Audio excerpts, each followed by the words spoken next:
started doing California Superbike School lessons. They came over from the US to do some schools in the UK. I must have done something right because they asked me to become one of the original UK instructors when they set up a school over in the UK. They then sent me over to the US to train with the school over there to get my qualifications. So I then started teaching in the UK and at the same time started motorcycle racing. Me being me, didn't jump in at the lower end of classes. I went straight into the fastest class, which was the power bike class, open to any motorcycle with almost no restrictions about how much power it had. The first race that I ever won at Brands Hatch GP circuit was from the back of the grid. It's going to be the first into Cops Corner. No messing about the wheelies for the riders here. They just want to be quick, and it's 73 that looks like he's first in. That Simon Wright. And there is Neil just trying to edge his way through on the inside. He's already passed about 8 to 10 riders. And from then on, I never really looked back. Having much more confidence, I went into bigger and bigger events, started entering national championship races, got some very good sponsors and won some national championship events, and they were very keen for me to race in the British Superbike Championship. So we went about getting bikes together, building those bikes, and decided to race pretty much full time in the British Superbike Championship. So basically I'd gone from starting motorcycle racing in 1999 to racing full-time motorcycles in 2002. So in less than 3 years, getting to what is the top level of motorcycle racing in Europe. And it was tough. It was really tough. At the national championship events, I felt that I could make up for my disadvantages by just riding better than everybody else. In the British Superbike Championship, that was impossible.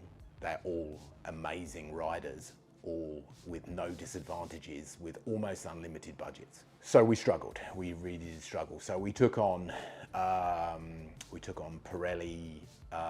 sponsorship, which made us the development team for Pirelli. We took on Penske suspension, which made us the development team for Penske, and we took on SPA, which made us the development team for Datalogging. That turned out to be a big mistake. Developing one thing is hard enough. Developing 3 things which all rely on each other made it almost impossible. I don't think there was one race that year that we didn't race when we were injured in some way. The barrier, he gets beat up by the bike. So Neil Faulkner goes in there a bit hard. That season ended 3/4 of the way through the year in testing at Mallory Park, where I had a big crash where the gearbox locked up and threw me off. Bike flew in the air, came down, landed on top of me. It broke both my collarbones, broke 5 or 6 ribs, punctured my lung, and a few other fractures. So that pretty much came to the end for that year. The next year, went back into the national championship just to rebuild my confidence and get back into riding a bike and being competitive again.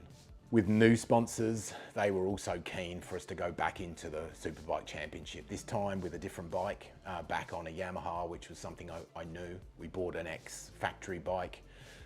We then had to build a second one, and we made that as competitive as we could, with this time with a bit of factory support. So we didn't have any of the big issues with the bike that we had the previous years. Still very tough. Probably the last year in British Superbike where it was unlimited, electronics were unlimited.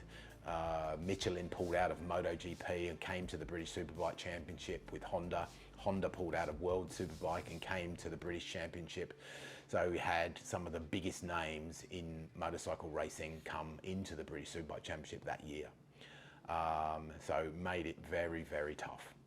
But we had a good year, ending with podiums at Brands Hatch and me breaking the privateer lap record. So my advice would be, if you're going to want a career in motorsport, and it does apply to other sports as well, is always have total belief in yourself. Never think that the other people on the grid are better than you. Always have total faith in yourself, and if you want to make a career out of it, pick a sport that suits your body type.